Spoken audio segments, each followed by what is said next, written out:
Hello guys! Whoops! I ruined your enjoyment of the music there. Sorry!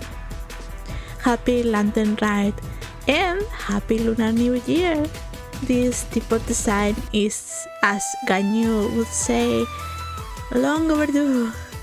I'm super late to the party because it took me very long to come up with a design that would fit the two gigantic new lanterns and that I was satisfied with.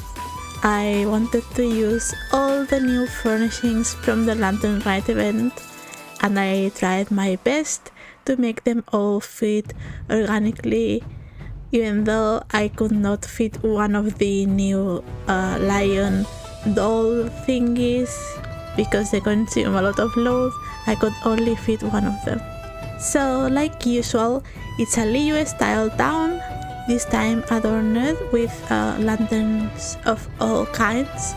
To celebrate Lantern Rite, you'll find beautiful screens at the entrance surrounded by fishes, and those fish lanterns go up the stairs. I placed those fish lanterns that climb the stairs because I wanted to make a reference to that legend of a carp that swims against the current and finally becomes a dragon.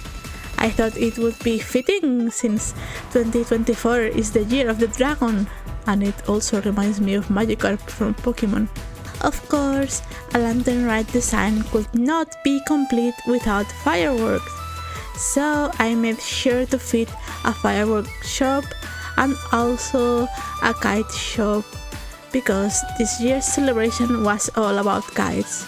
I think it's a pretty balanced design, all things considered, but I had a really hard time making the two giant lanterns fit.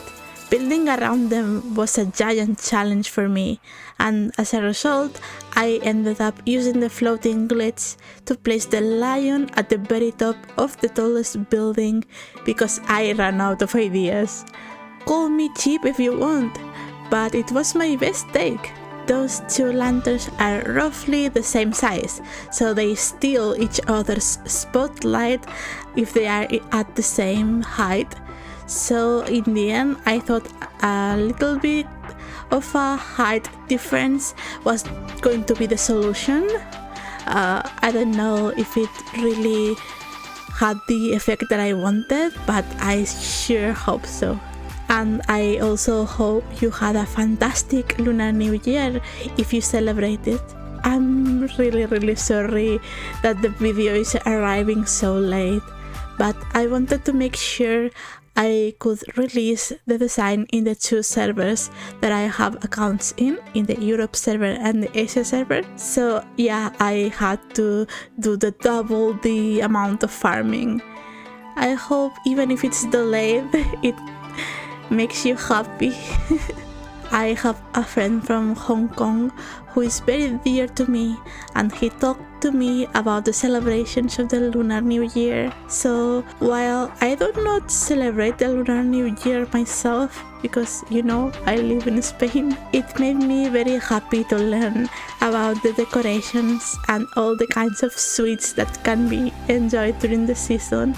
It kinda made me feel included when he'd share pictures of the sweets that he was eating with his family, even if that sounds kinda silly.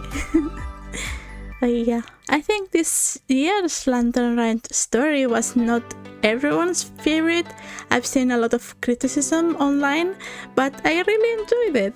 So many people said it felt like it was like a gaming story quest, but honestly I think it's fine if the newly released characters steal the spotlight once a year, because I mean, last year we had Yao Yao driving the event story, and the previous one one, it was Shenhe and Junjin. So in the end, it's a fun way to bring back old characters, but also a chance to let the new ones shine bright and not be forgotten. Honestly, I think Xiangyun had a prominent role in the story as well. I love to see her interact with Moon Carver and Mountain Shaper, and also Shenhe was very fun during this event. I love to see her working at One Min restaurant with her usual demeanor and scare the customers away. I thought that was a really funny scene, and I found it really funny when she tried to have a conversation with Xiangyun to help Gaming to deal with his father, and she shocked everyone with her bluntness. I think Shenhe is a really good character. I'm still in love with her. So yeah, what's your opinion on the Lantern Rite of 2024? Which Lantern Rite was your favorite? I'd love to know what you thought of the inclusion of Fontaine characters as well. For me, it was interesting, but also it felt too short.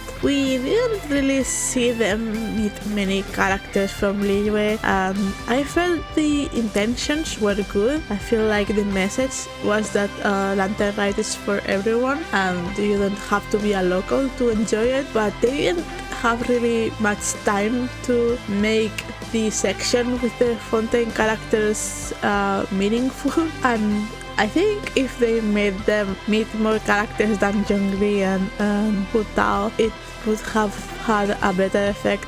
Perhaps if they went to Liyue Harbor, maybe. I'm not super sure. I also felt like I would have preferred some scenes with the Liyue characters we didn't see on this Lantern Rite, like Junjin, Baizhu, or Chongyun instead of this scene, mostly because it was too short. But yeah, what are your opinions on the matter? I'd love to know. Anyways, thank you so much for watching. I hope to see you again in the next one. Bye bye.